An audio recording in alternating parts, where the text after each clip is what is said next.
भाग 5।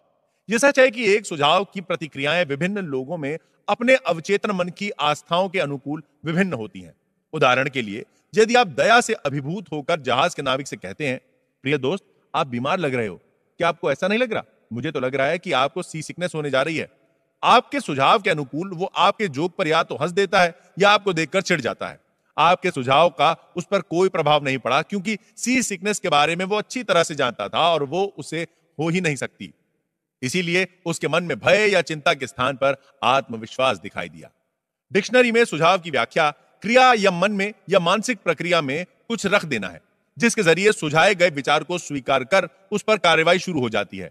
आपको याद रखना है कि कोई भी सुझाव अवचेतन मन में चेतन मन की स्वीकृति के बिना कुछ भी नहीं रख सकता। दूसरे शब्दों में, चेतन मन वो शक्ति है जो किसी भी सुझाव को रद्द कर सकती है। नाविक के उदाहरण में उसे सी सिकनेस का भय नहीं था, उसे विश्वास था कि वो बीमारी उसे हो ही नहीं सकती, और नकारात्मक सुझाव में वो शक्ति नहीं थी जो उसके विश्वास को भंग करके उसमें भय पैदा कर सके। सी सिकनेस का सुझाव इससे पहले वाले यात्री पर कारगर हो गया, क्योंकि उसमें सी सिकनेस का भय समाये बैठा था। हम में से प्रत्येक के अपने अंतर्मन में भय होते हैं, आस्थाएं एवं विचार होते हैं, और अंतर्मन की धारणाएं हमारे जीवन में अपनी भूमिका निभाती हैं। एक सुझाव की अपनी कोई शक्ति नहीं होती जब तक कि उसे मानसिक रूप से स्वीकार नहीं कर लिया जाता। इसी कारणवश आपकी अवचेतन शक्तियां सुझाव की प्रकृति के अनुसार सीमित या नियंत्रित रहती हैं। प्रत्येक 2 या 3 साल में London youth forum Caxton hall में मेरे व्याख्यानों की श्रृंखला आयोजित करता है। इस फोरम की स्थापना मैंने कई वर्ष पहले की थी। फोरम के डायरेक्टर डॉक्टर एल्विन फ्लीट ने मुझे सुझाव की शक्ति पर अंग्रेजी अखबार में छपे एक लेख के बारे में बताया। लेखक के अनुसार सुझाव यह था जो उस व्यक्ति ने अपने अवचेतन मन को 2 वर्षों तक दिया: अगर मेरी बेटी ठीक हो जाए तो मैं अपना दायां हाथ दे दूंगा। उसकी बेटी भयंकर गठिया रोग से पीड़ित थी, साथ में उसे चर्म रोग भी था जो लाइलाज हो गया था। डॉक्टरों ने जवाब दे दिया था, किंतु उसके पिता को अपनी बेटी के ठीक हो जाने की तीव्र कामना थी, और यही कामना उसने उन शब्दों में व्यक्त की जो उसने अपनी बेटी के लिए कहे थे। डॉक्टर एल्विन फ्लीट ने छपे हुए लेख का हवाला देते हुए बताया कि एक दिन वो परिवार कार से सफर कर रहा था जब उसकी टक्कर एक दूसरी कार से हो गई, जिसमें उसके पिता का दायां हाथ कंधे से कट गया और तुरंत उसकी बेटी का गठिया व चर्म रोग दूर हो गया। आपको यह निर्णय लेना होगा कि आप अपने अवचेतन मन को केवल ऐसे सुझाव देंगे जो आपका उपचार करके स्वस्थ करें, आपका भला करें, आपको ऊपर उठाएं, आपको प्रेरणा दें। याद रखें, आपका अवचेतन मन मजाक पसंद नहीं करता, वो आपके प्रत्येक शब्द पर विश्वास करता है। स्वप्रेरणा के उदाहरण। स्वप्रेरणा का अर्थ है अपने मन को कोई निश्चित तथा शिष्ट बात का सुझाव देना। हर्बर्ट पार्किन ने अपनी प्रसिद्ध पुस्तक ऑटो सजेशन में एक दिलचस्प उदाहरण दिया है। न्यूयॉर्क का एक यात्री शिकागो आकर अपनी घड़ी देखकर, जो शिकागो के समय से 1 घंटा पहले से चल रही थी, अपने शिकागो के मित्र से कहता है कि 12 बज गए। शिकागो का मित्र यह सोचे बिना कि शिकागो और न्यूयॉर्क के समय में 1 घंटे का अंतर है, अपने न्यूयॉर्क के मित्र से कहता है कि उसे भूख लग रही है और वो खाने जा रहा है। सो प्रेरणा का प्रयोग तमाम तरह के डर और अन्य नकारात्मक दशाओं को हटाने के लिए करना चाहिए। एक युवा गायिका को गाने के ऑडिशन के लिए बुलाया गया। वो बड़ी आस लिए इंटरव्यू का इंतजार कर रही थी, किंतु 3 बार वो ऑडिशन में फेल हो गई। उसका गला बहुत मधुर था, लेकिन वो हर बार अपने से कहती रही, जब मेरे गाने का नंबर आए तो हो सकता है वो मुझे पसंद ना करें। मैं कोशिश करूंगी, लेकिन मुझे बहुत डर लग रहा है, मैं बहुत व्याकुल हूं। उसके अवचेतन मन ने उसकी नकारात्मक स्वप्रेरणा को स्वीकार करके उसके सामने उनको अनुभव के रूप में पेश कर दिया।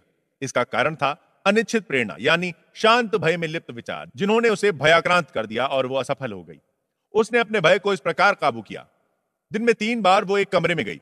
आराम कुर्सी पर बैठकर उसने अपने शरीर को आराम से शिथिल कर दिया। आंखें बंद करके उसने अपने मन व शरीर को शांत किया। शारीरिक शिथिलता से मन में एकाग्रता बढ़ जाती है और वो किसी भी सुझाव को स्वीकार करने के लिए तैयार हो जाता है। उसने अपने भय को दूर करने के लिए स्वयं से कहना शुरू किया, मैं बहुत सुंदर गा सकती हूं, मैंने मन बना लिया है, मैं पूरी तरह से गाने के लिए तैयार हूं, मैं गाऊंगी और सुरीले स्वर में गाऊंगी। उसने अपने शब्दों को शांत स्वर में विश्वास के साथ फिर से दोहराया।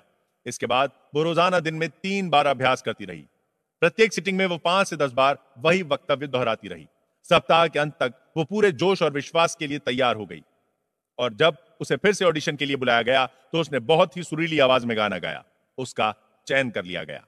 70 वर्ष की एक वृद्धा हमेशा अपने से कहती रहती थी, मैं भूलने लगी हूं। उसने स्वप्रेरणा के जरिए भूलने की अपनी प्रक्रिया को बदल दिया।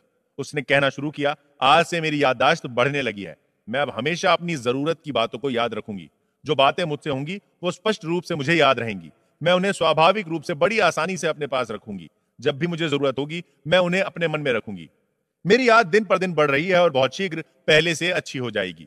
3 सप्ताह के प्रयास के बाद उसकी स्मृति सामान्य हो गई, जिससे उसका जीवन खुशनुमा हो गया। अनेक लोग जिन्हें चिड़चिड़ेपन और भयंकर क्रोध की शिकायत थी, उन्होंने स्वप्रेरणा की मदद से अद्भुत परिणाम प्राप्त किए हैं। इसके लिए उन्होंने विभिन्न वक्तव्य 1 महीने में दिन में 3 से 4 बार दोहराए हैं, सुबह, दोपहर और रात में सोने से पहले। आज के बाद मैं मृदुल स्वभाव का बनूंगा।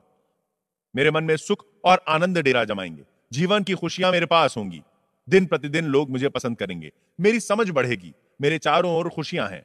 मैं प्रेम और माधुर्य का केंद्र बन गया हूं। खुशियां हरदम साथ रहती हैं। मेरा स्वभाव बदल गया है। मैं बहुत खुश हूं और सबका आभारी हूं। विजातीय स्वप्रेरणा के कुछ उदाहरण और विचार। विजातीय प्रेरणा का अर्थ है दूसरे से प्राप्त सुझाव। सभी युगों में सुझाव की शक्ति ने दुनिया के सभी देशों के हर काल में आदमी के जीवन और उसके चिंतन में अपनी भूमिका अदा की है। अनेक देशों में यह धर्म की नियंत्रण शक्ति का काम करता है। स्वप्रेरणा का प्रयोग अपने को अनुशासित और नियंत्रित करने के लिए करना चाहिए, किंतु इसका प्रयोग उन लोगों को अपने नियंत्रण और आदेशों में रखने के लिए किया जा सकता है जो मन के सिद्धांतों से अनभिज्ञ हैं। यह अद्भुत और शानदार है, किंतु इसका नकारात्मक रूप मन के सभी स्वरूपों में सर्वाधिक विध्वंसकारी है, जिसका परिणाम दुख, असफलता, संताप, बीमारी और विनाश है। बचपन से हम में से अधिकांश लोगों को अनेक नकारात्मक सुझाव दिए जाते रहे हैं। इससे बचने के उपाय से अनजान होने के कारण स्वाभाविक रूप से हम इन्हें ग्रहण करते आए हैं। कुछ नकारात्मक सुझाव इस प्रकार हैं: आप नहीं कर सकते, आप कभी किसी लायक नहीं होंगे, आपको चांस नहीं मिलेगा, आप पूरी तरह गलत हो, कोई फायदा नहीं, आप कौन हो, कोई मायने नहीं रखता, बल्कि आप किसे जानते हो मायने रखता है, दुनिया का पतन हो रहा है, क्या फायदा, किसी को कोई मतलब नहीं, इतनी मेहनत करना बेकार है, आप बूढ़े हो गए हो, हालत और बिगड़ती जा रही है, जीवन एक कारावास है, प्यार कौन करता है, आप जीत ही नहीं पाओगे, जल्द ही आपका पैसा उड़ जाएगा, सावधान रहो, बीमारी आप पर हमला करेगी, आप किसी पर भी विश्वास नहीं कर सकते, इत्यादि। एक वयस्क होने के बाद जब तक आप रचनात्मक स्वप्रेरणा का प्रयोग नहीं करेंगे जो आपके दिमाग को बदल सकती है, तब तक आप पर पूर्व में पड़े प्रभाव आपके व्यवहार के तरीकों को बदलकर आपके निजी और सामाजिक जीवन में गड़बड़ी पैदा करके आपकी अच्छी आदतों के विकास में कठिनाई पैदा करते रहेंगे। अखबार उठाकर देखिए, आपको दर्जनों समाचार मिल जाएंगे जो आपके दिमाग में खालीपन, भय, चिंता, परेशानी और आने वाले खतरे की आशंकाओं के बीज बो सकते हैं। अगर आप उन्हें स्वीकार करते हैं तो भय की चिंता आपके जीवन में रहने की अभिलाषा समाप्त कर देगी। ये जानते हुए कि आप अवचेतन मन को रचनात्मक सुझाव दे सकते हैं, आप इन सभी नकारात्मक सुझावों का निराकरण कर सकते हैं। जो लोग नकारात्मक सुझाव देते हैं उन्हें आप नियमित रूप से चेक करते रहें। आपको बाहर से किसी विध्वंसकारी सुझाव से प्रभावित होने की जरूरत नहीं है। हम सभी ने इन्हें बचपन में और किशोरावस्था में झेला है। अगर आप याद कर सकते हैं तो याद करें, कैसे आपके माता पिता ने, रिश्तेदारों, अध्यापकों और सहयोगियों तक ने नकारात्मक अभियान चलाने में सहयोग दिया है। उन सब का अध्ययन करके देखें, आपको पता चलेगा कि वो सब एक प्रोपेगेंडा था, जिसका उद्देश्य आप पर नियंत्रण रखना था या आप में भय पैदा करना था। यह बाहरी स्वप्रेरणा का चक्र हर घर, दफ्तर, कारखाने और क्लब में चलता है, जिसके पीछे स्वार्थ है। सुझाव देने वाले चाहते हैं कि आप वैसा सोचें और उस प्रकार काम करें जिससे उनका लाभ हो। विजातीय स्वप्रेरणा का एक उदाहरण इस प्रकार है। मेरा एक मित्र भारत में एक तांत्रिक से मिला। उसने मेरे मित्र को बताया कि उसका हृदय रोगी हो चुका है और कहा कि अगली अमावस्या के बाद उसकी मृत्यु हो जाएगी। उसने अपने घर वालों को इस भविष्यवाणी के बारे में बताना शुरू किया और अपनी वसीयत तैयार करवा ली। इस शक्तिशाली सुझाव ने उसके अवचेतन मन में प्रवेश कर लिया था। मेरे मित्र ने मुझे यह भी बताया कि वो तांत्रिक तंत्र की विचित्र ताकतों में सिद्धहस्त माना जाता है और वो एक व्यक्ति को हानि या लाभ दोनों पहुंचाने की क्षमता रखता है। तांत्रिक की भविष्यवाणी के अनुरूप मेरा मित्र मर गया, ये जाने बगैर कि अपनी मौत का जिम्मेदार वो खुद था। मैं समझता हूं हम में से अनेक ने इसी प्रकार मूर्खतापूर्ण, हास्यास्पद एवं अंधविश्वास की कहानियां सुनी होंगी।